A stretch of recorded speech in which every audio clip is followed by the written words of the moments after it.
우리는 조직이 안 돼 있는데 경찰들은 조직화되어 있고 명령 체계화되어 있기 때문에 수많은 군중을 통솔할 수 있다고요.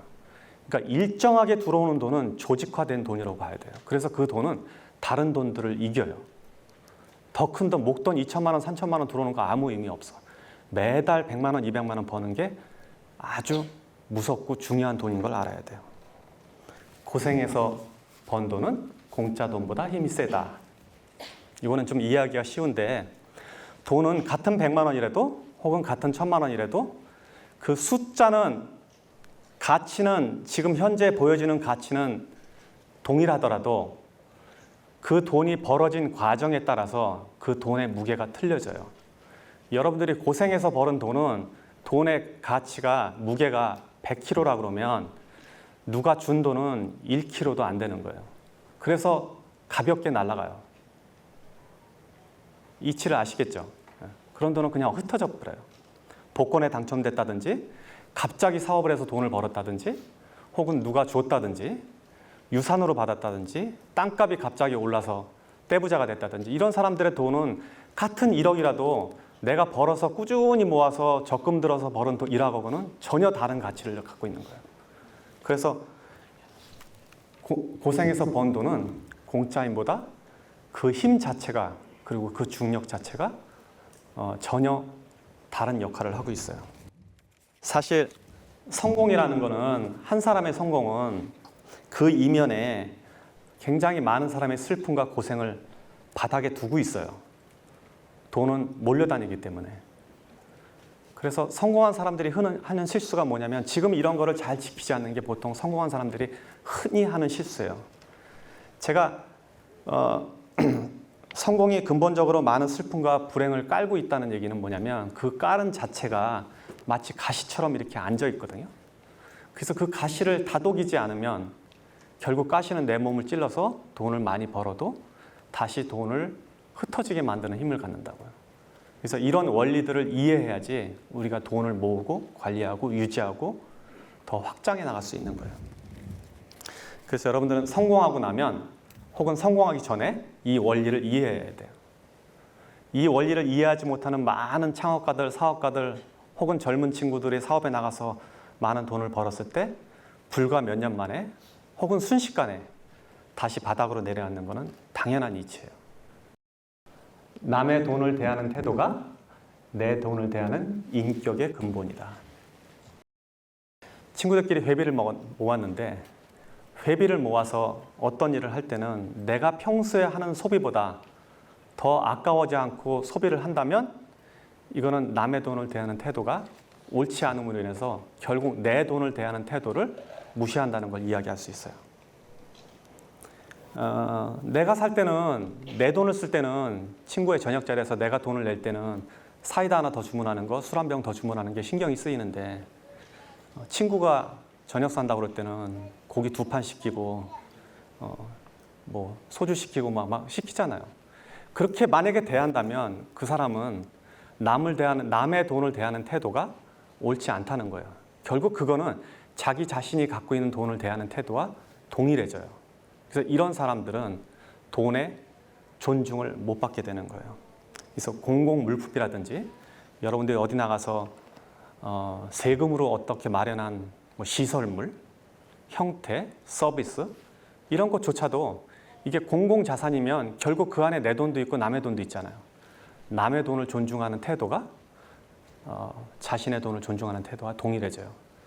뭐 딱히 그런 건 아니지만 예를 들면 미국의 사업가들은 주식회사로 회사를 움직인다 그러면 그 주식회사의 자기 지분만큼 다른 사람들의 지분이 있다는 걸 이해하기 때문에 사적인 재산과 사적으로 회사 일을 쓸 때와 공적으로 쓸 때 구분을 굉장히 명확하게 하는 편이에요. 그런데 여기서 회사를 운영하는 사람들 중에 상당히 많은 사람들은 회사에 불과 몇 프로의 지분을 갖고 있고 사장이긴 해도 이 전체를 자기 재산으로 이해를 한다고요. 그런데 여러분들은 그런 사람을 나무라는데 보통 우리들도 흔히 일상에서 그런 실수를 저지르게 된다고요. 그래서 남의 돈을 대하는 태도는 꼭 내 돈을 대하는 태도와 동일하다고 이해를 하셔야 돼요. 이거를 조금 더 설명하면 이제 수학이론이라고 나오는데 제가 책에 쓴 글이에요. 여러분들이 저보다 책을 더 잘 알더라고. 뭐 공부한 사람도 막 앉아갖고 몇 페이지에 뭐 있다고 막 얘기하는데 사실 저는 쓸 때만 기억했지 지금 제가 그 이후로 읽어본 적이 별로 없거든요. 제 화장실에다 놓고 내가 가끔 읽어요.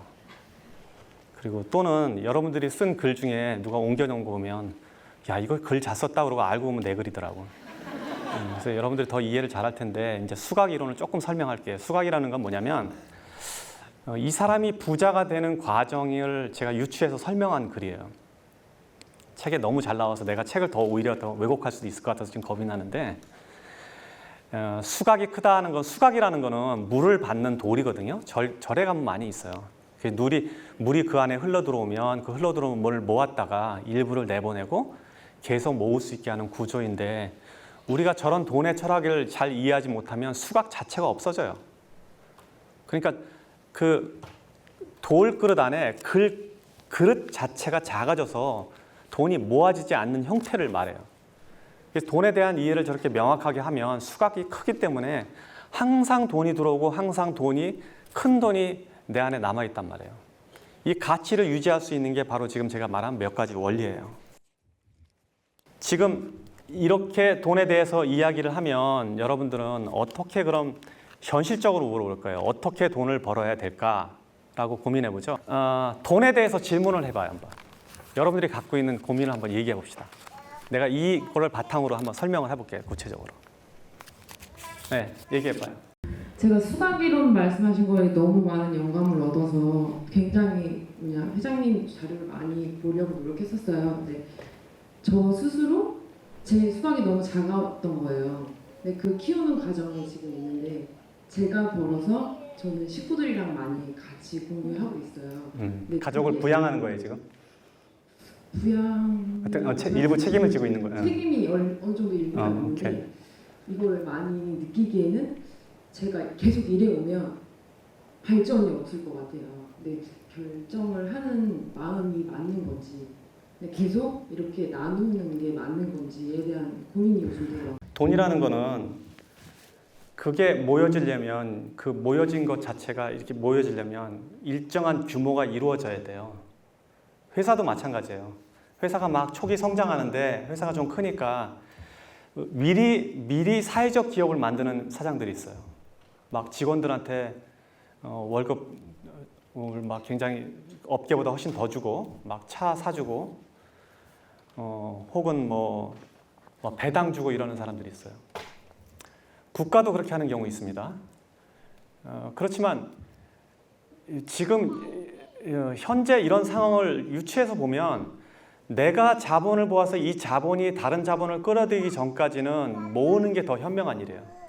만약에 가족을 도와준다고 해도 그 이후에 그 자본이 잉여 자본이 재산을 만들어질 때까지 기다렸다가 도와주는 게 나는 더 합리적으로 봐요.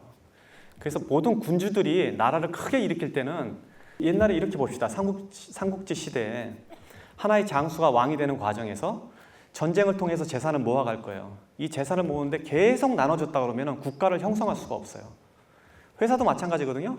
회사가 막 성장하면 직원들은 이렇게 회사가 커지는데 더 달라, 보너스 달라 이렇게 하는데 그 현명한 사장이라면 그걸 굉장히 적절하게 분배할 거예요.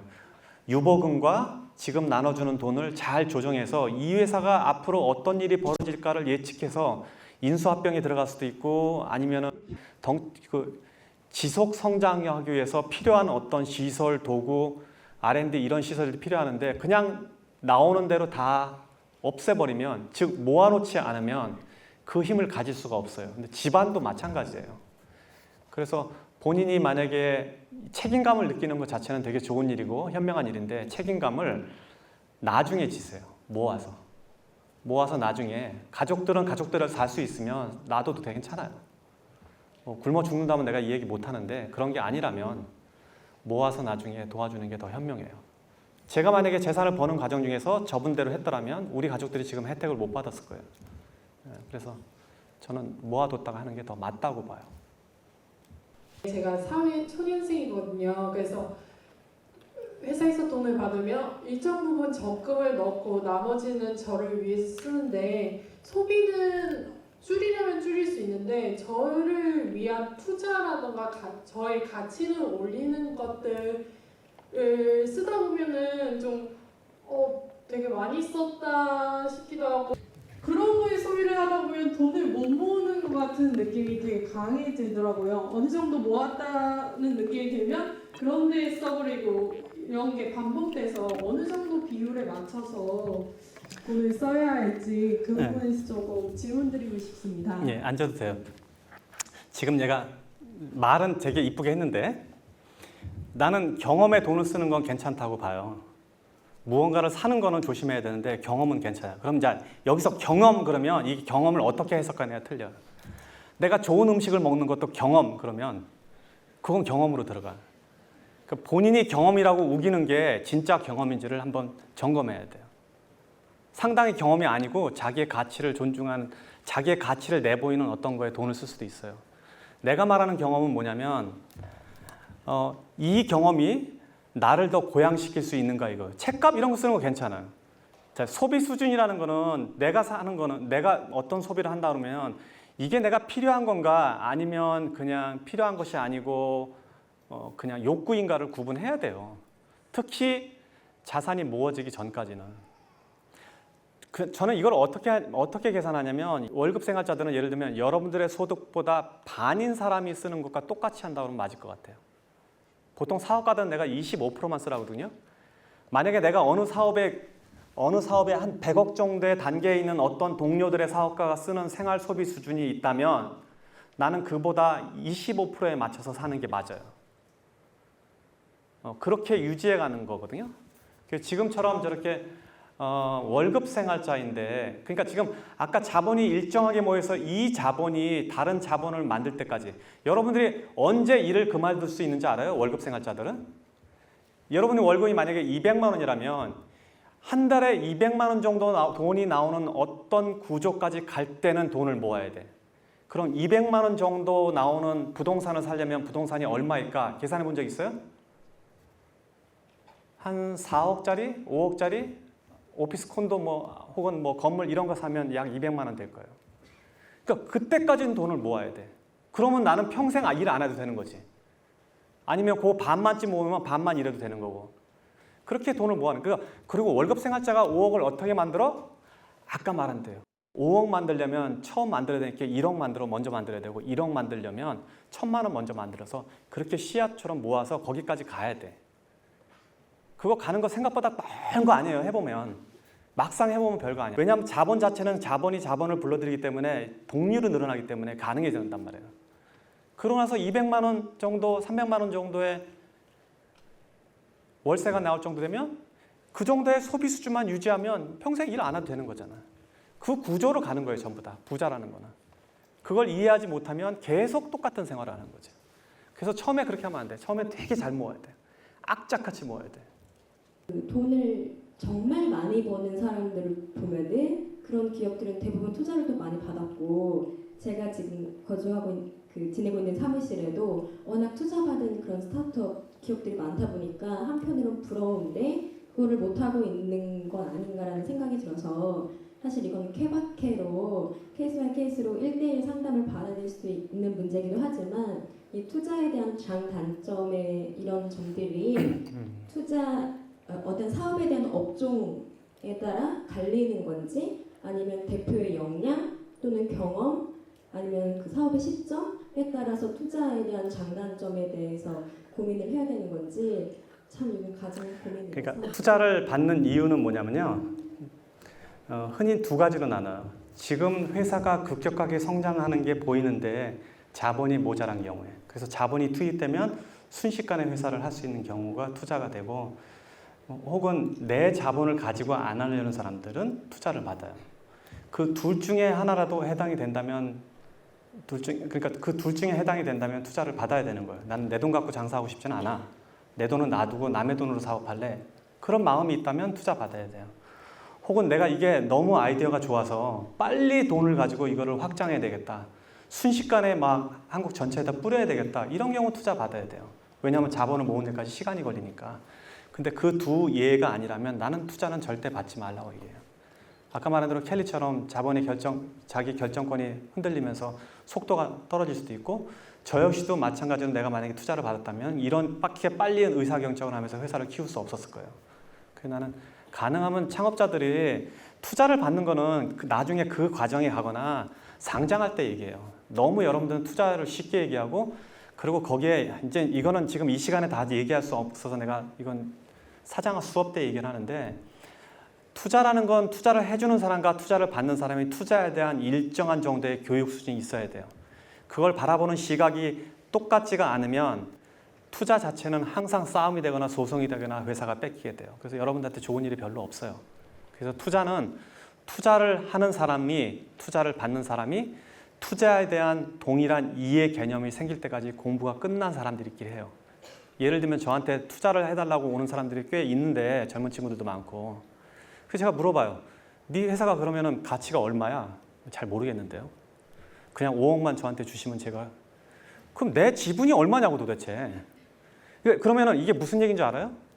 이 친구하고는 이런 얘기를 할 수 있는 상황이 아니구나. 투자를 받고 서로 주고받을 상황이 아니라 그 아이디어가 아무리 좋아도 필요가 없다고요. 그래서 그렇게 쉽게 투자 얘기를 하는 건 아니고 투자는 더 공부를 하고 기업가 수준에 갈 때 얘기를 해야 돼요. 지금 소형업체에서는 투자하는 거 겨울 다 뺏어가는 꼴이 돼요. 네.